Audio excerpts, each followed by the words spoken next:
നിത്യജീവിതത്തിലെ ഭക്ഷണശീലങ്ങളെ കുറിച്ച് പല തെറ്റിദ്ധാരണകളും നിലനിൽക്കുന്നുണ്ട്. വണ്ണം കുറയ്ക്കാൻ ചോറ് ഒഴിവാക്കുന്നവരും ഊർജം കിട്ടാൻ അമിതമായി കാപ്പി കുടിക്കുന്നവരും നമുക്കിടയിലുണ്ട്. എന്നാൽ നമ്മൾ കഴിക്കുന്ന രീതി അനുസരിച്ചാണ് ഓരോ ഭക്ഷണവും ശരീരത്തിന് ഗുണമാണോ ദോഷമാണോ എന്ന് നിശ്ചയിക്കപ്പെടുന്നത്. അത്തരത്തിൽ നമ്മൾ അളവറിയാതെ കഴിച്ച് വില്ലനാവുന്ന ചില ഭക്ഷണ പദാർത്ഥങ്ങളെ കുറിച്ച് പറയാം.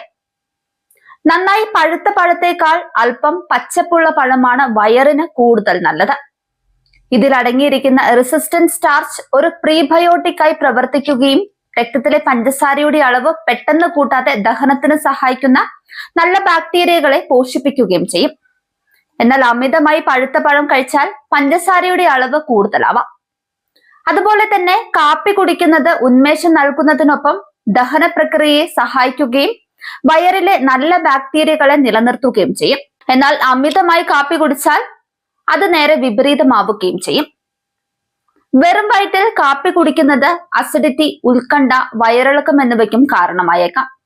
മഞ്ഞൾ, ഇഞ്ചി, പെരുംജീരകം എന്നിവ ഭക്ഷണത്തിന്റെ രുചി കൂട്ടാൻ മാത്രമല്ല ദഹന വ്യവസ്ഥയുടെ ആരോഗ്യത്തിനും മികച്ചതാണ്. ഇത് ശരീരത്തിലെ വീക്കം കുറയ്ക്കുകയും വയറിന്റെ ആന്തരിക പാളികളെ സംരക്ഷിക്കുകയും ചെയ്യും. കടകളിൽ കിട്ടുന്ന വില കൂടിയ പ്രോബയോട്ടിക് പാനീയങ്ങളെക്കാൾ ഗുണകരം സാധാരണ തൈരോ പുളിപ്പിച്ച മറ്റു ഭക്ഷണങ്ങളോ ആണ്.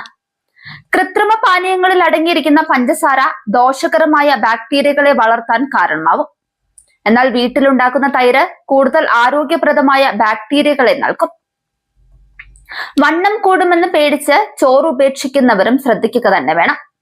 ചോറ് പാകം ചെയ്ത ശേഷം തണുപ്പിക്കുന്നത് അതിൽ റെസിസ്റ്റന്റ് സ്റ്റാർച്ച് രൂപപ്പെടാൻ സഹായിക്കും. ഇത് നാരുകൾക്ക് തുല്യമായി പ്രവർത്തിക്കുകയും ദഹനം എളുപ്പമാക്കുകയും ചെയ്യും.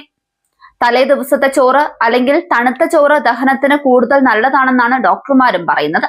ബ്ലൂബെറി, റാസ്ബെറി, മാതള നാരങ്ങ തുടങ്ങിയവ നിത്യവും ഭക്ഷണത്തിൽ ഉൾപ്പെടുത്തുന്നത് പ്രോബയോട്ടിക് ഗുളികകൾ കഴിക്കുന്നതിനേക്കാൾ ഫലപ്രദമാണ്. ഇത് ശരീരത്തിലെ ഓക്സിഡേറ്റീവ് സ്ട്രെസ് കുറയ്ക്കുകയും നല്ല ബാക്ടീരിയകളെ വളർത്തുകയും ചെയ്യും. നാരുകൾ ധാരാളമായി അടങ്ങിയ ചിയ വിത്തുകൾ ഭക്ഷണത്തിൽ ഉൾപ്പെടുത്തുന്നത് ദഹനം സുഗമമാക്കാൻ സഹായിക്കും. ഇത് വെള്ളം വലിച്ചെടുത്ത് ഒരു ജെല്ല് രൂപത്തിലാകുന്നത് മലബന്ധം ഒഴിവാക്കാനും നല്ലതാണ്. ഭക്ഷണം കഴിക്കുന്ന രീതിക്കും പ്രാധാന്യമുണ്ട്. തിരക്ക് പിടിച്ചും സ്ട്രെസ്സോടെയും ഭക്ഷണം കഴിക്കുന്നത് ദഹനക്കേടിനും വയറ് വീർക്കുന്നതിനും കാരണമാകും. കൃത്യമായ സമയത്ത് ഭക്ഷണം കഴിക്കുന്നതും ഉറങ്ങുന്നതും ദഹന വ്യവസ്ഥയുടെ താളം നിലനിർത്താൻ നല്ലതാണ്.